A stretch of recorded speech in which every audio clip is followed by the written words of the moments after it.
Lal Qila blast के बाद होना तो यह चाहिए था कि साहब देश एक आवाज में आतंकवाद का विरोध करता, एक आवाज में कहता साहब कि पाकिस्तान के खिलाफ ऑपरेशन सिंधु 2.0 शुरू होना चाहिए, सुरक्षा बलों का मनोबल ऊंचा रखने की कोशिश होनी चाहिए थी। लेकिन जानते हैं क्या हो रहा है? टाइमिंग पर सवाल उठाए जा रहे हैं कि चुनावों के बीच ब्लास्ट, सुरक्षा एजेंसियों पर सवाल उठाए जा रहे हैं।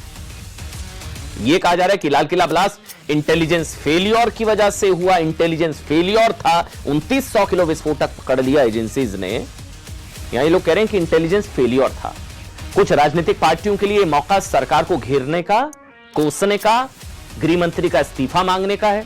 यहां तक कि कुछ राजनीतिक पार्टियों की ओर से ऐसे सवाल उठाए जा रहे हैं जिससे लगता है साहब कि कहीं आतंकवादियों को कवर फायर या उनके बयानों को आतंकवादी या पाकिस्तान उसके फेवर में इस्तेमाल करेगा। कर्नाटक के मुख्यमंत्री, किसी और ने नहीं, सुनिएगा, कर्नाटक के मुख्यमंत्री सिद्धारमैया ने सवाल उठाया है। बहुत बड़ी खबर है कि देश में अक्सर आतंकी हमले चुनावों के वक्त ही क्यों होते हैं। यह उनका पोस्ट, आतंकवादी हमले विशेष रूप से चुनावों के दौरान क्यों होते हैं। मतलब आतंकवादियों को आतंकवादी हमले नहीं करने चाहिए, वो उनको चुनाव देखकर आतंकवादी हमले नहीं करने चाहिए, ये कह रहे हैं क्या सिद्धारमैया?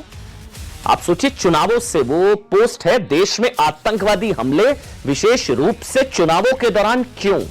ये सिद्धारमैया कोई छोटे मोटे नेता नहीं है और ये बिना राहुल जी और सोनिया जी की सहमति के इतना बड़ा पोस्ट वो कर नहीं सकते हैं।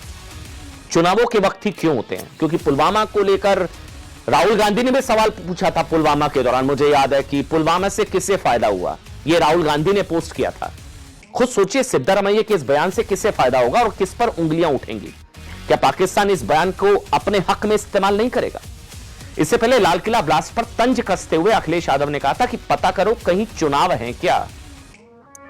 बहुत दुख होता है और बहुत ही शर्म भी आती है कि हमारे देश में इस तरह के नेता जो इस तरह का बयान और उसको चुनावों से जोड़ते हैं, एक आतंकवादी हमले को।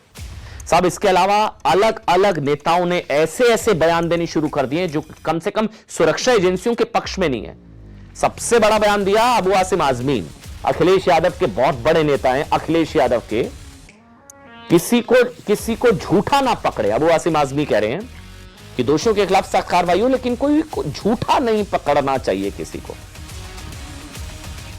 दूसरा, तारिक अनवर, कांग्रेस के नेता, अबू आसिम आजमी के बयान के समर्थन किया। उन्होंने कहा कि कार्रवाई हो लेकिन निर्दोष गिरफ्तार ना हो। ये निर्दोष है, ये उमर, ये आतंकवादी गाड़ी में उड़ गए सारे जितने पकड़े जा रहे हैं, इतना किलो ये अमोनियम नाइट्रेट विस्फोटक मिल गया, निर्दोष ना गिरफ्तार हो कोई। इसके बाद पीडीपी की अध्यक्ष महबूबा मुफ्ती, वैसा ही बयान, गुनहगारों को सख्त सजा मिलनी चाहिए, लेकिन अभी तो शक है ना, कुछ साबित थोड़ी ना हुआ है, सिर्फ शक ही तो है अभी, उनको मुल्जिम ना माना जाए। समाजवादी पार्टी के नेता अबू आसिम आजमी ने तो ब्लास्ट में शामिल आतंकवादियों को लगभग एक तरीके से क्लीन चिट दी।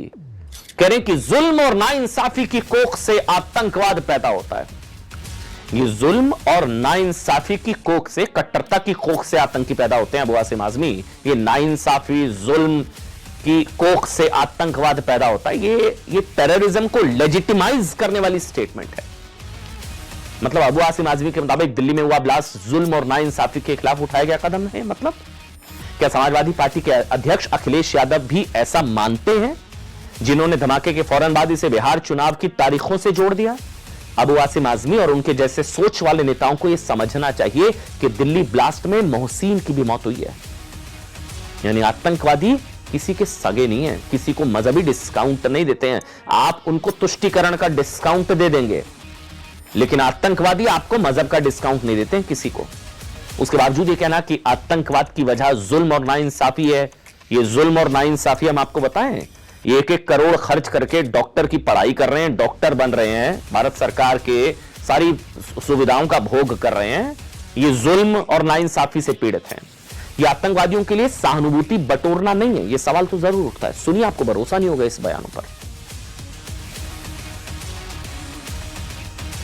इस तरह से मुंबई के ट्रेन के ब्लास्ट में 187 लोग मारे गए, परंतु आज तक किसी को सजा नहीं हुई। इसमें जुल्म और नाइंसाफी के कोख से आतंकवाद पैदा होता है। जुल्म और नाइंसाफी खत्म होना चाहिए, आतंकवाद खत्म होना चाहिए। अभी तो कोई प्रूव नहीं हुआ है। जिनको जो मशकूक है, जिनके ऊपर शक है, उनके घर वालों को, उनकी फैमिलीज को जो पूछताछ करनी, बेशक पूछताछ करे, मगर एक तरीके का उसका इस्तेमाल करें, उनको मुजरिम समझ के पूछताछ न करें। समाजवादी पार्टी और राष्ट्रीय जनता दल जैसे और कांग्रेस के तमाम लोग हमेशा से आतंकवादियों की मदद करते रहे हैं, आतंकवादियों को मजलूम कहते रहे हैं और आतंकवाद को बढ़ावा देते रहे हैं।